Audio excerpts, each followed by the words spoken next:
বাদশাহী শুরু হলো আল্লাহ তাআলা থেকে, ধারাবাহিকভাবে নবী রাসূল মানব মণ্ডলী যেতে যেতে হাসরের ময়দানে এসে সর্বশেষ যিনি এই আরশে আজিমের উপরে বসে, তার আরশ কুরসির উপরে বসে পুরা পৃথিবীবাসীর বিচার কার্য পরিচালনা করবেন, সেই দিন যিনি তার দয়াকে প্রকাশ করে অসংখ্য অগণিত মানুষকে জাহান্নাম থেকে নিষ্কৃতি দিবেন, যেই দিন যার দয়া ছাড়া আমাদের বাঁচার মতো কোনো রাস্তা নাই, কোনো পথ পন্থা পদ্ধতি নাই, ওই দিন যিনি সর্বশেষ থাকবেন তিনি হচ্ছেন রহমান।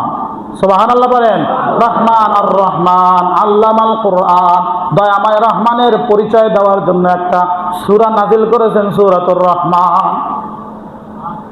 খেয়াল করছেন, শুরু হয়েছে ইখলাস দিয়ে, শেষ হয়েছে রহমান দিয়ে।